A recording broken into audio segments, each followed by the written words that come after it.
गुरु जी शुक्राना गुरु जी। ओम नमः शिवाय, शिव जी सदा सहाय। ओम नमः शिवाय, गुरु जी सदा सहाय। जय गुरु जी शुक्राना गुरु जी। अनंतम अंतम शुक्राना, लख लख बार शुक्राना, हर चीज़ दा शुक्राना, हर सांस दा शुक्राना। संगत जी, गुरु जी कहते हैं कि जब तक मैं तेरे साथ हूँ तो तू क्यों टेंशन लेता है। तू घबरा ना, मैं हर वेले तेरे साथ हूँ। तू जरा सी भी चिंता ना कर, जब तक मैं बैठा हूँ। तू दस की चाहिए तेन। मैंने गुरु से मांगा, गुरु जी मुझे आप चाहिए, मुझे आपसे आप चाहिए। कहते ना, एक नाम गुरु कोड़ मंगल के सारे सुख मिल जाएंगे। तो मैंने गुरु जी से गुरु जी को मांगा है संगत जी, मैंने और कुछ नहीं मांगा। बाकी तो गुरु परमात्मा अपने आप मुझे दे देंगे। मुझे किसी चीज़ की जरूरत ही नहीं पड़ने देंगे मेरे गुरु परमात्मा। सब कुछ गुरु परमात्मा मुझे अपने आप दे देंगे। मुझे भरोसा है अपने गुरु परमात्मा पे।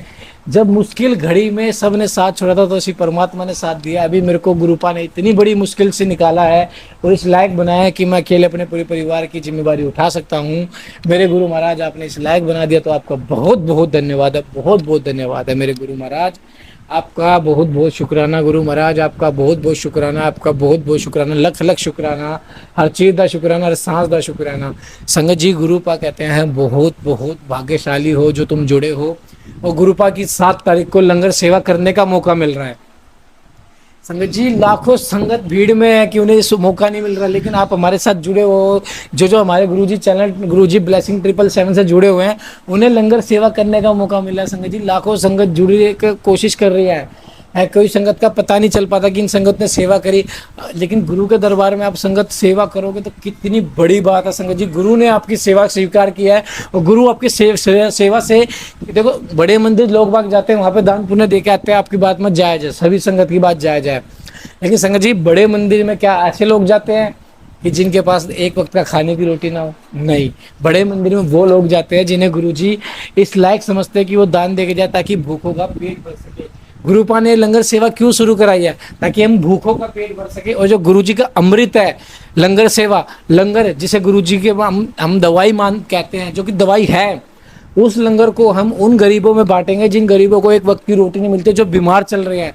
संगत जी, मैंने जब सेवा स्टार्ट की थी ना, तो मैं एक व्हील चेयर पे थे, तो उनको शुगर की बीमारी रहती थी। वो जूते जूते वगैरह सीलते थे, तो मैं उनको स्पेशल अलग से लंगर सेवा लेके जाता था। जैसे मैं बांटता था ना, जब टेबल वगैरह पे रख के कड़ी चावल, तो मैं उनके लिए अलग से कड़ी चावल रखता था 3 टाइम का लिए। और मैं उन्हें कहता था कि इसे एक भी दाना वेस्ट मत करना, खाना ठीक हो जाएगा। उनकी संगत जी शुगर ठीक होगी, गुरु महाराज ने उनकी शुगर ठीक कर दी। देखो संगत, जिसको पैसे नहीं थे वो उस पीड़ा से गुजर रहा था, अपाइच वैसे था, व्हील चेयर पे था, जूते सील के अपना वो करा था। तो हम उसकी संगत जी जितनी सेवा होती है ना, हम उतनी करते हैं। संगत जी, ये है गुरु जी के लंगर की सेवा। हम ऐसे सेवा करते हैं संगत जी, जहाँ पे गुरु जी के लोगों को पता भी नहीं, और गुरु जी का हम प्रसाद के लंगर के वो तो सोचते हैं हमें खाना मिल गया, लेकिन उन्हें अमृत मिल रहा है, दवाई मिल रही है, उनकी कितने रोग कट रहे हैं। संगत जी, ये चीज़ का सेवा है। इस सेवा में आप भी हमारे साथ जुड़ जाइए, देखना कितनी प्यारी सेवा है। जय गुरु जी, शुक्राना गुरु जी। सभी संगत से अनुरोध है, जितना भी मेरा पूरा परिवार है, गुरु जी ब्लेस 777, जितना बन सके उतना कंट्रीब्यूशन जरूर करें। जय गुरु जी, शुक्राना गुरु जी। जय गुरु जी। जय गुरु जी। यज्ञदत्त कुमार को भगवान शिव की कृपा से कुबेर पद की प्राप्ति तथा उनकी भगवान शिव के साथ मैत्री। सूत जी कहते हैं कि मुनीश्वर ब्रह्मा जी की यह बात सुनकर नारद जी ने विनय पूर्वक उन्हें प्रणाम किया और पुनः पूछा, भगवान भक्त वत्सल भगवान शंकर कैलाश पर्वत पर कब गए और महात्मा कुबेर के साथ उनकी मैत्री कब हुई? परिपूर्ण मंगल विग्रह महादेव जी ने वहाँ क्या किया, यह सब मुझे बताइए। उनके स्नेह के लिए मेरे मन में बहुत कौतूहल है। ब्रह्मा जी ने कहा कि नारद सुनो, इंद्र मौली भगवान शंकर के चरित्र का वर्णन करता हूँ। वे कैसे कैलाश पर्वत पर गए और कुबेर की उनके साथ किस तरह मैत्री हुई, यह सब सुनाता हूँ। काम्पिला नगर में यज्ञदत्त नाम से प्रसिद्ध एक ब्राह्मण रहते थे, जो बड़े सदाचारी थे। उनके एक पुत्र हुआ जिनका नाम गुणी निधि था। वह बड़ा ही दुराचारी और जुआरी हो गया था। पिता ने अपने उस पुत्र को त्याग दिया। वह घर से निकल गया और कई दिनों तक भूखा भटकता रहा। एक दिन वह नैवेद्य चुराने की इच्छा से एक शिव मंदिर में आ गया। वहां उसने अपने वस्त्र को जलाकर उजाला किया, यह मानो उसके द्वारा भगवान शिव के लिए दीपदान किया गया। तत्पश्चात वह चोरी में पकड़ा गया, उसे प्राण दंड मिला। अपने कुकर्मों के कारण वह यमदूतों द्वारा बांधा गया। इतने में ही भगवान शंकर के पार्षद वहां पहुंचे और उन्होंने उसे उनके बंधन से छुड़ा दिया। शिव गुणों के संग से उसका हृदय शुद्ध हो गया था, अतः वह उन्हीं के साथ तत्काल शिवलोक में चला गया। वहाँ सारे दिव्य भोगों का उपभोग करता था। उमा महेश्वर का सेवन करके कालांतर में वह कलिंगराज अर्दिम का पुत्र हुआ और वहाँ उसका नाम था दम। वह निरंतर भगवान शिव की सेवा में लगा रहता था। बालक होने पर भी वह दूसरे बालकों के साथ शिव का भजन किया करता था। वह क्रमशः युवावस्था को प्राप्त हुआ और पिता के परलोक गमन के पश्चात राज सिंहासन पर बैठा। राजा दम बड़ी प्रसन्नता के साथ सब और शिव धर्मों का प्रचार करने लगे। भोपाल दम का दमन करना दूसरों के लिए सर्वथा कठिन था। ब्राह्मण समस्त शिवालयों में दीपदान करने के अतिरिक्त वे दूसरे किसी धर्म को नहीं जानते थे। उन्होंने अपने राज्य में रहने वाले समस्त ग्राम अध्यक्षों को बुलाकर यह आज्ञा दे दी कि शिव मंदिर में दीपदान करना सबके लिए अनिवार्य होगा। जिस दिन ग्रामाध्यक्ष के गांव के पास जितने शिवालय हो वहाँ बिना कोई विचार किए सदा दीप जलाना चाहिए। आजीवन इसी धर्म का पालन करने के कारण राजा दम ने बहुत बड़ी धर्म संपत्ति का संचय कर लिया। फिर वे काल धर्म के अधीन हो गए और दीपदान की वासना से युक्त होने के कारण उन्होंने शिवालय में बहुत से दीप जलवाए और उसके फलस्वरूप जन्मांतर वे रत्नमय दीपों की प्रभा के आश्रय हो अलकापुरी के स्वामी हुई। इस प्रकार भगवान शिव के लिए किया हुआ थोड़ा सा भी पूजन या आराधना समय अनुसार महान फल देता है। ऐसा जानकर उत्तम सुख की इच्छा रखने वाले लोगों को शिव का भजन अवश्य करना चाहिए। वह दीक्षित का पुत्र हूँ जो सदा सब प्रकार के अधर्मों में ही रचा रहता है। देवयोग से शिवालय में धन चुराने के लिए गया और उसने सर्वार्थवश अपने कपड़े को दीपक की बत्ती बनाकर उसके प्रकाश से शिवलिंग के ऊपर का अंधेरा दूर कर दिया। इस सत्कर्म के फलस्वरूप वह कलिंग देश का राजा हुआ और धर्म में उसका अनुराग हो गया। फिर दीप की वासना का उदय होने से शिवालयों में दीप जलवाकर उसने यह दिक्पाल का पद पा लिया। मुनीश्वर देखो तो सही, वहाँ कहाँ उसका वह कर्म और कहाँ यह दिक्पाल की पदवी जिसका यह मानव धर्मा प्राणी इस समय यहाँ उपभोग कर रहा है। तात यह तो उसके ऊपर शिव के संतुष्ट होने की बात बताई गई। अब एक चित होकर वह सुनो कि किस प्रकार सदा के लिए उसकी भगवान शिव के प्रति साथ मित्रता हो गई। मैं इस प्रसंग का तुमसे वर्णन करता हूँ। नारद पहले के पादम काल की बात है कि मुझ ब्रह्मा के मानस पुत्र पुलस्त्य से विश्रवा का जन्म हुआ और विश्रवा के पुत्र वैष्णु हुए। उसने पूर्व काल में अत्यंत उग्र तपस्या के द्वारा त्रिनेत्रधारी महादेव की आराधना करके विश्वकर्मा की बनाई हुई इस अलकापुरी का उपभोग किया। जब वह कल्प व्यतीत हो गया तो मेघवाहन कल्प आरंभ हुआ। उस समय वह यज्ञ दत्त का पुत्र जो प्रकाश का दान करने वाला था कुबेर के रूप में अत्यंत दुसह तपस्या करने लगा। दीप दान से मिलने वाली शिव भक्ति से प्रभाव को जानकर वह शिव की चित्त प्रकाशिक काशीपुरी में गया और अपने चित्त रूपी रत्नमय प्रदीपों से 11 रुद्रों को उद्बोधित करके अन्य भक्ति एवं स्नेह से संपन्न हो वह तन्मयता पूर्वक शिव के ध्यान में मगन हो निश्चिल भाव से बैठ गया और जो शिव की एकता का महान पात्र है तप रूपी अग्नि से बड़ा हुआ काम क्रोध आदि महाविघ्न रूपी पतंगों के आघात से शून्य है। प्राण निरोध रूपी वायु शून्य स्थान में निश्चल भाव से प्रकाशित है। निर्मल दृष्टि के कारण स्वरूप से ही निर्मल है तथा सद्भाव रूपी पुष्पों से जिसकी पूजा की गई है। ऐसे शिवलिंग की प्रतिष्ठा करके वह तब तक तपस्या में लगा रहा जब तक उसके शरीर में केवल अस्थि और चर्म मात्र ही अवशिष्ट नहीं रह गए थे। इस प्रकार उसने 10,000 वर्षों तक तप किया। तदंतर विशालाक्षी पार्वती देवी के साथ भगवान विश्वनाथ कुबेर के पास आए। उन्होंने प्रसन्नचित्त अलकापति की ओर देखा और वे शिवलिंग में मन को एकाग्र करके ठूठे काठ की भांति स्थिर भाव से बैठे थे। भगवान शिव ने उनसे कहा कि अलकापति मैं वर देने के लिए उद्यत हूँ, तुम अपना मनोरथ बताओ। यह वाणी सुनकर तपस्या के धनी कुबेर ने जो आंखें खोलकर देखा तो ही उमा वल्लभ भगवान श्रीकंठ सामने खड़े दिखाई दिए। वे उदयकाल के सहस्त्रों सूर्यों से भी अधिक तेजस्वी थे और उनके मस्तक पर चंद्रमा अपनी चांदनी बिखेर रहे थे। भगवान शंकर के तेज से उसकी आंखें चौंधिया गई, उसका तेज प्रतिहत हो गया और वे नेत्र बंद करके मनोरथ से भी प्रेम विराजमान देव देवेश्वर शिव से बोले, नाथ मेरे नेत्रों को यह दृष्टि शक्ति दीजिए कि जिससे आपके चरणारविंदों का दर्शन हो सके। स्वामी ने आपका प्रत्यक्ष दर्शन हो, यही मेरे लिए सबसे बड़ा वर है। इस दूसरे किसी वर से मेरा क्या प्रयोजन है। चंद्रशेखर आपको नमस्कार है। कुबेर की यह बात सुनकर देवादिदेव उमापति ने अपनी हथेली से उसका स्पर्श करके उन्हें देखने की शक्ति प्रदान की।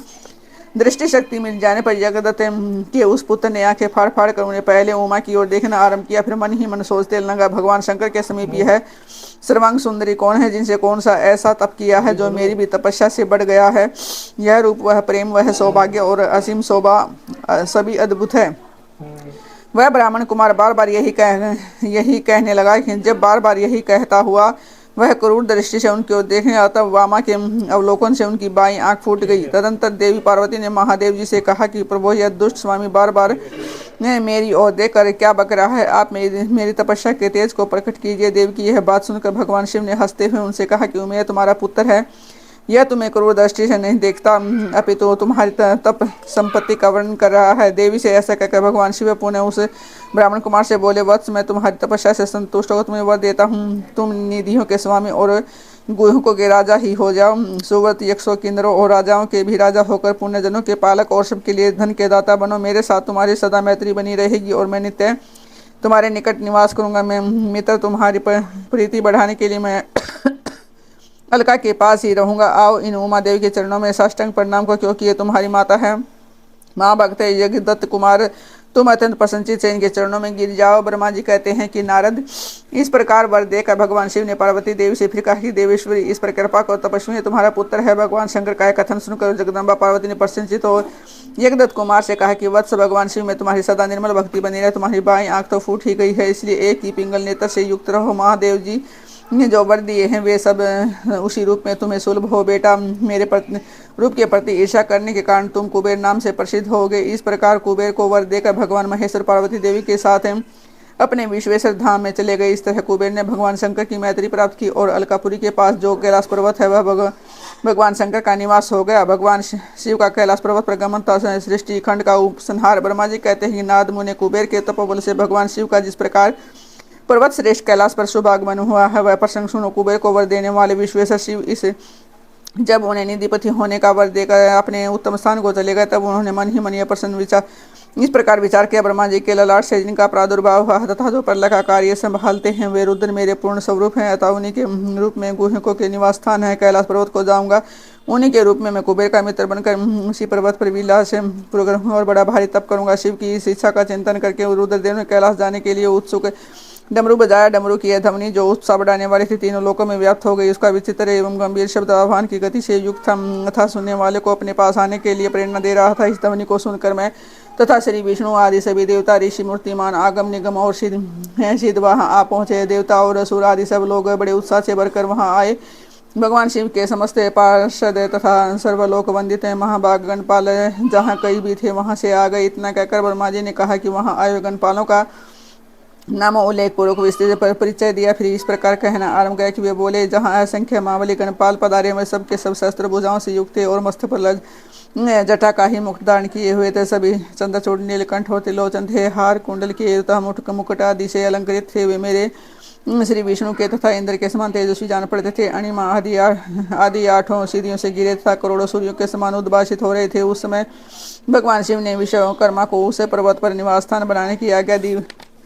अनेक भक्तों के साथ अपने और दूसरों के रहने के लिए यथायोग्य आवास तैयार करने का आदेश दिया। मुनि तब विश्वकर्मा ने भगवान शिव की आज्ञा के अनुसार पर्वत पर जाकर शीघ्र ही नाना प्रकार के ग्रहों की रचना की। फिर श्री हरि की प्रार्थना से कुबेर पर अनुग्रह करके भगवान शिव सहसा आनंद कैलाश पर्वत पर गए। उत्तम मुहूर्त में अपने स्थान में प्रवेश करके भक्त परमेश्वर शिव ने सबको प्रेम दान से शयनाथ किया। इसके बाद आनंद से भरे हुए विष्णु आदि समस्त देवताओं और सिद्धों ने शिव का प्रसन्नतापूर्वक अभिषेक किया। हाथों में नाना प्रकार की बेटे लेकर सब ने क्रम से उनका पूजन किया और बड़े उत्सव के साथ उनकी आरती उतारी। मुनि इस समय आकाश से फूलों की वर्षा हुई जो मंगल सूचक थी। सब और जय जयकार और नमस्कार के साथ शब्द गूंजने लगे। महान उत्साह फैला हुआ था जो सबके सुख को बढ़ा रहा था। उस समय सिंहासन पर बैठकर श्री विष्णु आदि सभी देवताओं द्वारा की गई यथोचित सेवा को बारंबार ग्रहण करते हुए भगवान शिव बड़ी शोभा पा रहे थे। देवता आदि सब लोगों ने सार्थक एवं प्रिय वचनों द्वारा लोक कल्याणकारी भगवान शंकर का पृथक पृथक सत्वन किया। महेश्वर प्रभु ने प्रसन्नचित से सत्वन सुनकर उन सबको प्रसन्नतापूर्वक मनोवांछित वर एवं अभिष्ट वस्तुएं प्रदान की। मुनि तदंतर श्री विष्णु के साथ में अन्य सब देवता आदि मुनि मनोवांछित वस्तु पाकर आनंदित हो भगवान शिव की आज्ञा से अपने अपने धाम को चले गए। कुबेर भी शिव की आज्ञा से प्रसन्नतापूर्वक अपने स्थान को गए। फिर वे भगवान शंभु जो सर्वथा स्वतंत्र है, योग प्राण एवं ध्यान तत्पर हो पर्वत पर्वत कैलाश पर रहने लगे। कुछ काल बिना पत्नी के ही बिताकर परमेश्वर शिव ने दक्ष कन्या सती को पत्नी रूप में प्राप्त किया। देवर से फिर वे महेश्वर दक्ष कुमारी सती के साथ विहार करने लगे और लोग चार प्रायण हो सुख का अनुभव करने लगे। मुनीश्वर, इस प्रकार मैंने तुमसे यह रुद्र के अवतार का वर्णन किया है, साथ ही उनके कैलाश पर आगमन और कुबेर के साथ मैत्री का प्रसंग सुना है। कैलाश के अंतर्गत होने वाली उनकी ज्ञानवर्धिनी लीला का विवरण किया है जो ये आलोक और परलोक में सदा संपूर्ण मनोवांछित फलों को देने वाली है। जो एकाग्रचित हो इस कथा को सुनता है पढ़ता है उस लोक में भोग पाकर परलोक में मोक्ष को प्राप्त हो जाता है। जय गुरु जी, शुक्राना गुरु जी। देखो कितनी प्यारी बात सुनी हमने लास्ट में। जो इस कथा को सुनता है या सुनाता है वो इस लोक के पाप से सबसे मुक्त होके मोक्ष को प्राप्त होता है, जो भगवान शिव की शरण में जाता है। संगत जी देखो, हमारे जो भी रिश्ते नाते हैं ना, वो हमारे इस जन्म से हैं। जो भी हमारे रिश्ते नाते, जैसे कोई हमारे मम्मी भाई बीवी बच्चे जो भी, वो इस जन्म के नाते हैं, क्योंकि इस जन्म में ही तो हम इनसे जुड़े हुए हैं। ये शरीर जुड़ा हुआ है, आत्मा नहीं जुड़ी हुई। तो संगत जी इसलिए मैं कहता हूँ शिव पुराण करो। जिसने 7 बार शिव पुराण कर लेना, उसका बेड़ा पार हो जाना है, उसको कोई नहीं रोक सकता। और गुरुजी पे विश्वास रखो, गुरुजी वो सब कर सकते हैं जिसकी तुम कल्पना भी नहीं कर सकते। गुरुजी सब चीज़ कर सकते हैं, मेरे परमात्मा गुरुजी सब चीज़ कर सकते हैं। गुरुजी पे विश्वास रखो, गुरुजी आपको वो सब देंगे जिसकी कल्पना भी आप नहीं कर सकते। संगत जी 7 तारीख को गुरुजी की लंगर सेवा होगी। सभी संगत से रिक्वेस्ट है, कोई भी संगत हाथ जोड़ के रिक्वेस्ट है सबसे, कोई भी संगत हमारे साथ कंट्रीब्यूशन करना चाहता हो तो हमें व्हाट्सएप पे कांटेक्ट कर सकता है और अपनी सेवा कर सकता है। सेवा से बड़ा धन कोई नहीं है, मैं तो ये मानता हूँ। मैं इसलिए संगत जी आप सबको बोलता हूँ क्योंकि आप मेरी प्यारी संगत हो, हम एक परिवार से जुड़े हुए हैं। आप अगर किसी पीड़ा में हो गए, अगर आपने सेवा करी, आपको पीड़ा मुक्त दूर हो जाएगी। आपने कुछ भी सेवा स्टार्ट की हमारे साथ मिलके, वो सेवा से संगत जी आप देखना आपके कितने रास्ते खुल जाएंगे, कितने रास्ते खुलते चले जाएंगे। यकीन मानिए, मैंने खुद ये चीज़ आजमाई है। अगर आपके पास कोई कितनी भी कमाई है, अगर आप उसमें से 1 रुपये या 2 रुपये भी किसी के भूखे के पेट के, किसी भूखे का पेट भरने के लिए, चाहे महीने में एक ही बार, हम 7 तारीख को एक ही बार इसलिए कहते हैं, देखो संगत जी सबके अपने अपने खर्चे होते हैं, सबकी चीज़ अपनी अपनी होती है। हम एक ही बार इसलिए करते हैं क्योंकि देखो संगत जी, एक बार तो परमात्मा ने हमें इस लायक बनाया कि हम एक बार तो ये कर सकते हैं। हम सभी संगत एक बार मिलकर ये कर सकते हैं। तो संगत जी 7 तारीख को गुरुजी की लंगर सेवा होती है, 7 तारीख को गुरुजी का बर्थडे होता है। तो हर 7 तारीख को गुरुजी का बर्थडे आता है, तो आप हर दिन सेवा कीजिए, हर बार से हर महीने सेवा करने की कोशिश कीजिए।